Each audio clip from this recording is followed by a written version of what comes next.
In this video, entitled parents are mad at me for their son breaking into my room in the middle of the night. Parents demand I quit my gym membership because my older brother and dad aren't as fit as they used to be.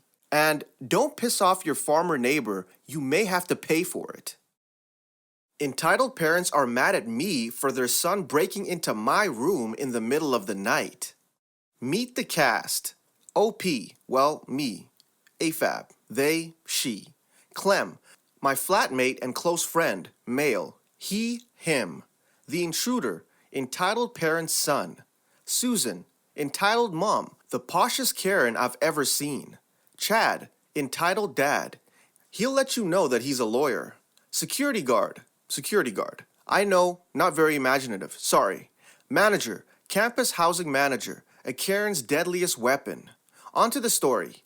This happened last week. It's the end of the semester here at uni, which means that most of the students are rounding up coursework, presentations, and essays whilst preparing for the long revision nights of Easter break that we're obviously having after Easter.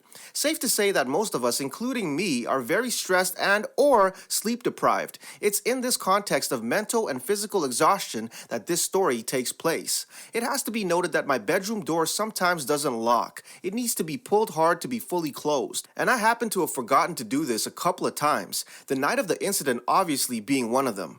After a full day of reading and essay planning, I went to sleep at around 11 p.m. and fell asleep almost immediately. Like I said, I was absolutely exhausted. A few hours later, I heard what sounded like hushed footsteps near my bed.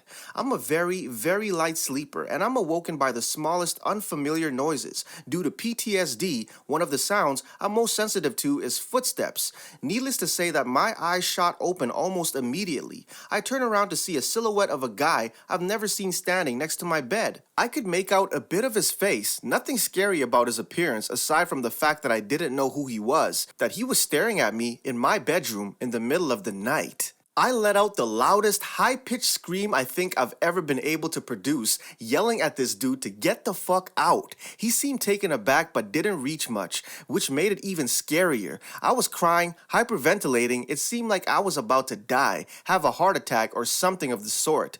Before I had time to do anything, my flatmate Clem was in the room, also yelling at the dude to get out, whilst trying to give me a shirt to cover up. I sleep naked, so Clem assumed the dude was trying to assault me. All the commotion attracted the security guard that was walking the halls. He separated everyone and took the intruder out into the common area to give me some time to compose myself and get dressed to explain what happened.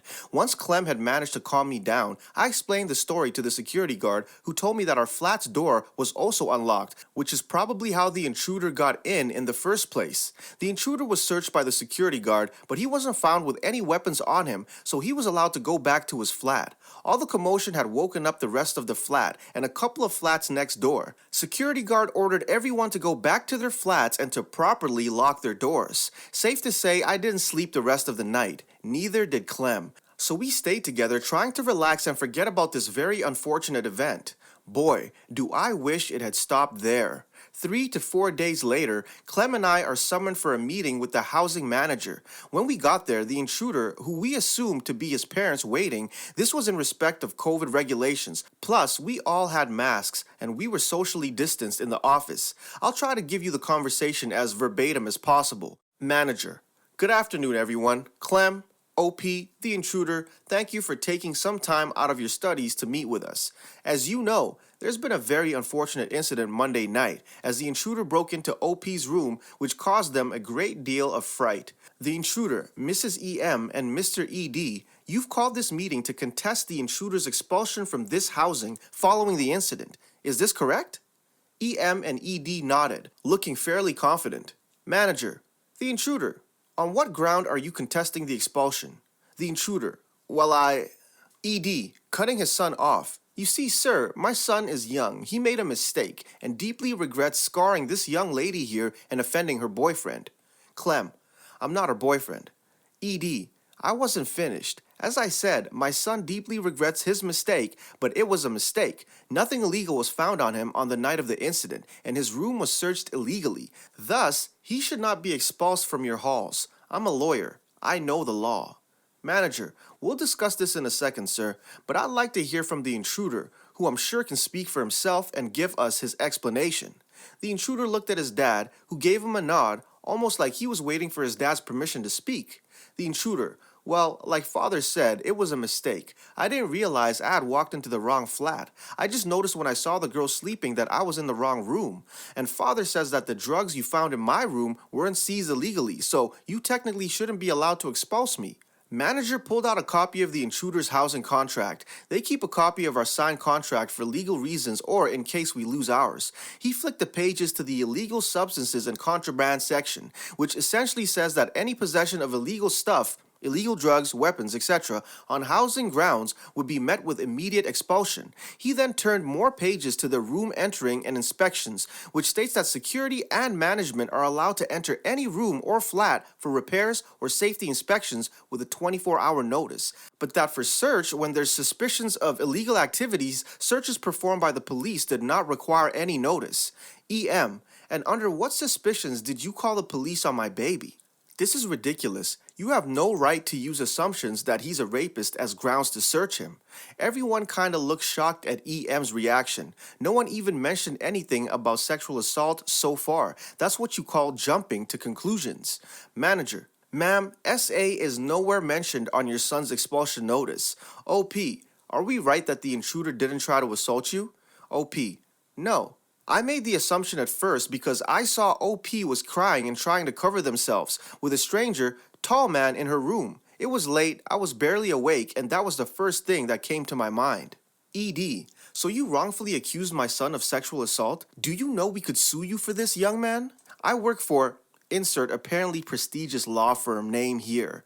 Manager, everyone, calm down. No one is suing anyone here, especially since no allegations were made. It was something said in the heat of the moment. Besides, your son is being expulsed because ecstasy and marijuana were found in his room on Tuesday.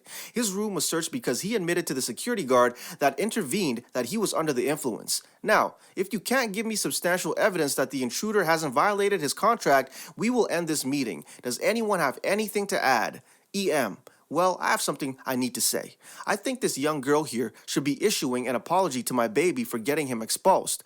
If she had measured her response to my son's presence and had slept with a shirt on, none of this would have happened. Also, imagine how embarrassing it would have been for my son to realize you entered the wrong flat. What was he supposed to do? Clem. Oh, I don't know. Leave the bloody flat? OP. Also, Mrs. EM, I don't know how me sleeping with or without a shirt on would have changed anything. I had my covers to my chin, and I wouldn't change my sleeping habits in case someone decides to break into my room at 3 in the morning. The intruder, yeah, I didn't see anything in the moment. I only realized you were shirtless when I was taken out of the room because the lights were turned on. Mommy, please, stop with that. ED, son, don't speak to your mother this way. We're doing everything to keep you here, so show some respect. The meeting ended shortly after this. We left and the intruder was expulsed. But honestly, I feel sorry for him. He didn't seem to be a bad person, and his parents are just garbage people that will coddle him, probably for the sake of their image more than for his own good. I rarely feel sorry for the kids of entitled parents, but the intruder makes me a bit sad. Parents demand I quit my gym membership because my older brother and dad aren't as fit as they used to be. Some backstory. My two brothers have always been naturally skinny and maintained an active lifestyle throughout most of their lives. Me, on the other hand, was born on the pudgier side and never really had an interest in sports other than swimming, but didn't get nor want at the time to work on that hobby. By the time I was in the army, service is mandatory where I live, I was quite heavy at 246 pounds. While I was never teased about my weight, my family and especially my mother enjoyed poking fun at it, my eating habits and so on. Mom rolling her eyes whenever someone commended I've lost weight and so on. Since she was and still is quite the blob herself, I just ignored her or commented as such.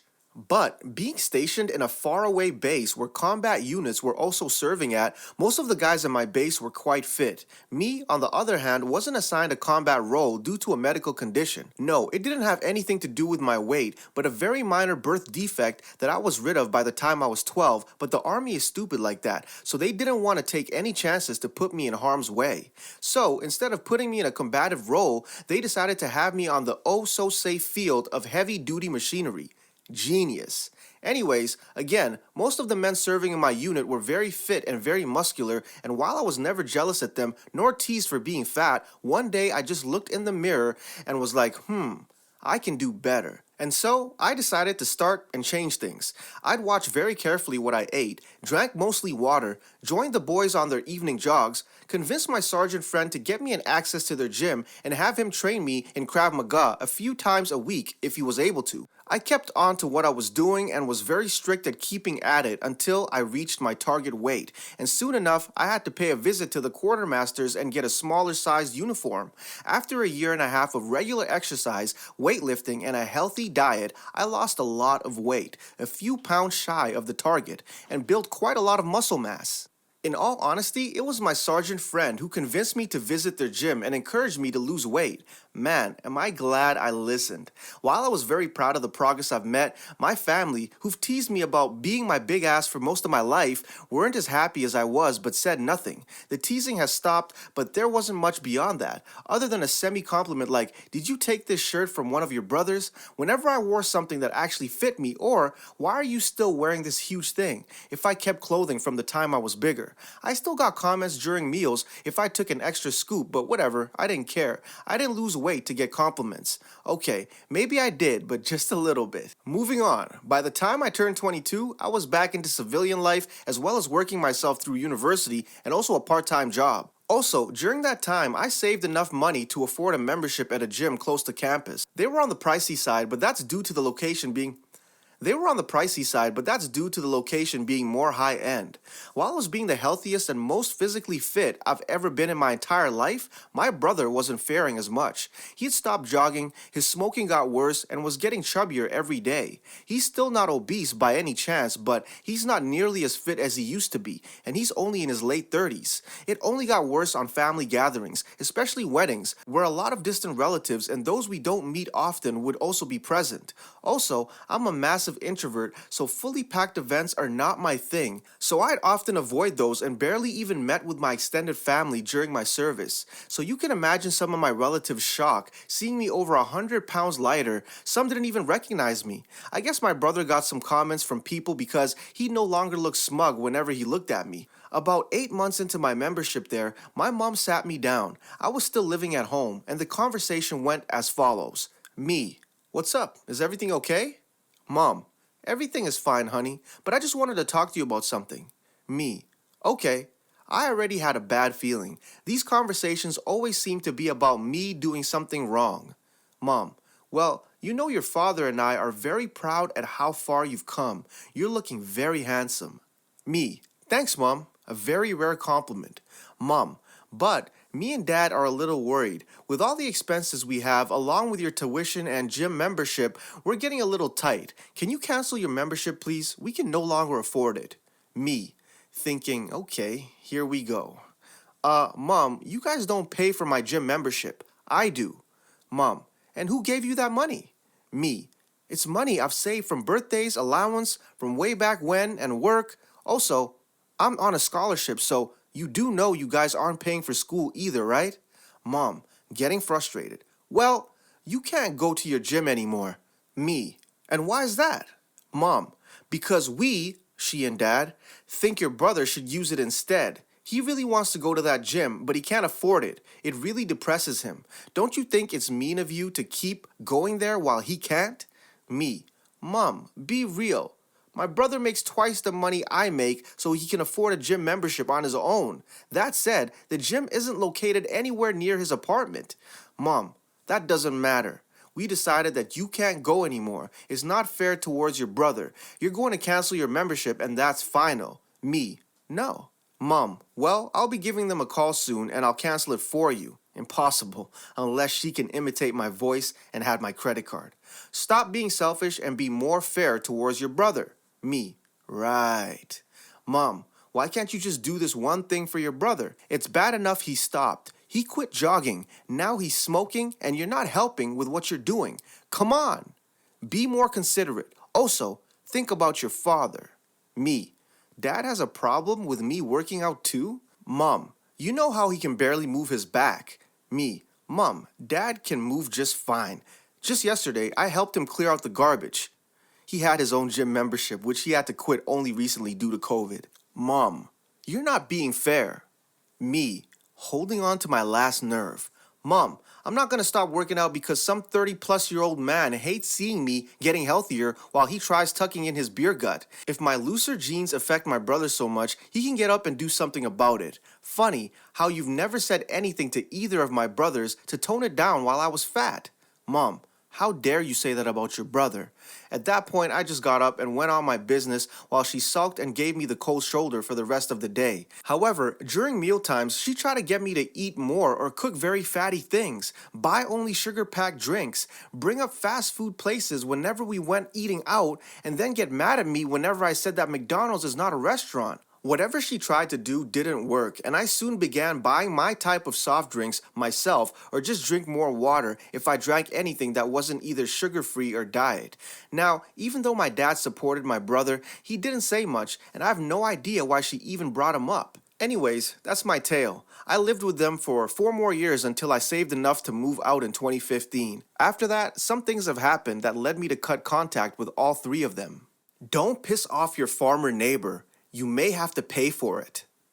So this didn't happen to me, but an attorney that I work with regularly as part of my job. He moved from a very high COL area to our rural community, sold his $2 million house, paid off and inherited from his grandparents, and bought 50 plus acres with a huge house in a bedroom community that has a lot of dairy farms. He always used to say how it was much better living up here, both in terms of the lifestyle and monetarily, as his urban $2 million house had property taxes in excess of $40,000 a year.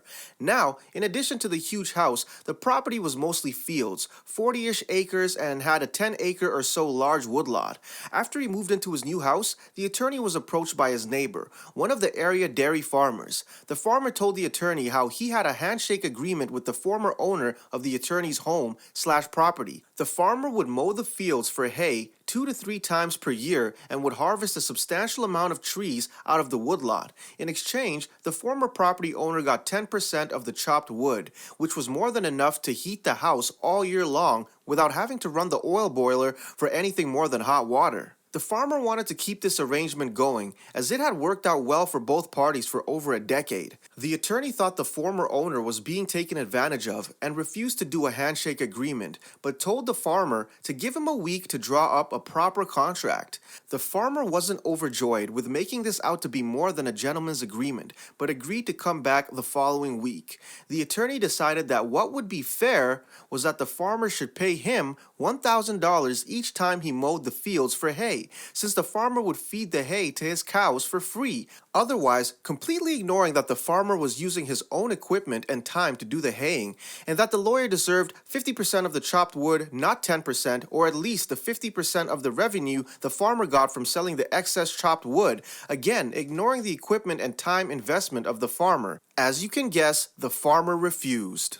This all happened in late 2019 when the fields were rather bare and the supply of chopped wood for the house was full. Well, here comes 2020 and now the fields start looking like garbage because none of the other farmers will pay to hay the fields. In fact, after speaking with the first farmer, all of the other area farmers are unwilling to mow the fields unless the attorney pays them $1,000 per mowing. And of course, come wintertime, the attorney's woodpile is depleted and he has to use the oil boiler to heat his entire house, costing well over $300 a month in winter heating costs. Now, we come to early 2021, tax prep season. The farmer, being a good, dutiful, community-minded citizen, informs the town that he didn't cultivate any of the attorney's land for the entirety of 2020, nor did he know of any other farmers who did. Well, as it turns out, this is a big deal because in our state, farmland is assessed at a much lower value than residential property and additionally has a separate and lower tax rate. The attorney's land had previously been entirely zoned as farmland, except for the house and a few acres of land around it. Now, the town sent out an assessor and rezoned the entire 50 plus acres as residential, which more than tripled the taxable property value and imposed a residential tax rate rather than the much lower farm tax rate. The attorney was quite surprised and furiously told me and everyone else we work with all this past week how he's going to sue the town because they now expect him to pay $50,000 per year in property taxes.